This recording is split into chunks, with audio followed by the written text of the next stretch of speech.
Je pense qu'on peut dire qu'on a le G7 le plus marqué à droite, peut-être depuis la création du groupe, c'est important de le souligner. Mais quand même, le G7 aujourd'hui, il n'est pas uniforme. Hein. Je dirais qu'il y a deux tendances dans le G7 actuellement. Il y a d'abord la première tendance, c'est les pays qui vont toujours défendre les bonnes vieilles politiques néolibérales traditionnelles du G7. Alors ces pays-là, c'est le Canada, la France et l'Allemagne. Mais dans le cas de la France et de l'Allemagne, remarquez qu'il y a une poussée de l'extrême droite qui est très forte et qui est extrêmement inquiétante. Ensuite, il y a le Royaume-Uni qui est un petit peu dans ce groupe-là aussi, mais quand même, qui est marqué par le Brexit et qui est marqué par un gouvernement qui est radicalement conservateur, il ne faut pas avoir peur des mots. Il y a l'Italie, un nouveau gouvernement qui est dominé par un parti d'extrême droite qui tire les ficelles, qui s'appelle la Ligue, hein, et qui a de quoi nous inquiéter. C'est moins connu, mais le Japon aussi a le premier ministre et la majorité des ministres qui sont liés à un groupe d'extrême droite qui s'appelle le Nippon Kaigi, hein, et qui a des politiques, défend des politiques extrêmement conservatrices. Et Donald Trump, que dire de Donald Trump? Je pense que je n'ai pas besoin de détailler là-dessus. Donald Trump, qui, je pense, on peut dire, qui fait de l'obstruction systématique au G7 et qui montre peut-être aussi toute la vulnérabilité de ce groupe-là.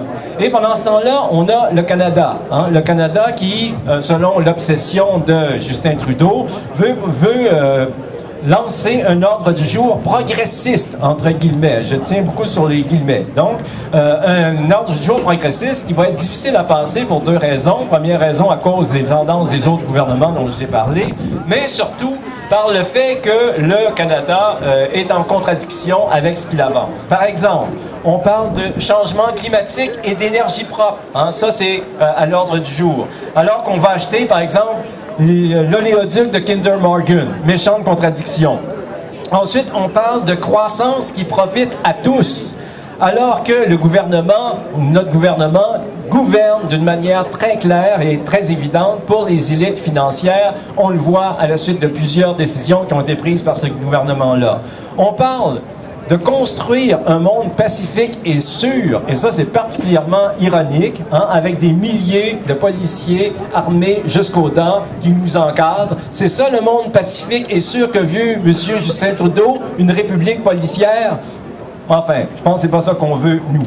Alors donc, pris entre des gouvernements qui ne savent pas ce qu'ils veulent, qui se contredisent, entre d'autres qui ne rêvent que d'appliquer des politiques d'extrême droite, entre des libre-échangistes et des protectionnistes, hein, un peu comme un robinet qu'on ouvre, qu'on ferme. On est protectionniste, on est libre-échangiste. Avec un président américain dominant, menteur, narcissique, manipulateur, on pourra rajouter bien d'autres choses, il est clair que le G7 ne va nulle part. Ça fait des années qu'on le dit, ça fait des années qu'on le répète. Le G7, c'est un groupe illégitime, un groupe exclusif. L'immense majorité des pays sont exclus de ça, groupe illégitime. Alors, il est temps que ce petit club sélect mette fin à son existence, tout simplement. Et ça va si mal actuellement qu'on ne s'est jamais aussi ouvertement posé la question.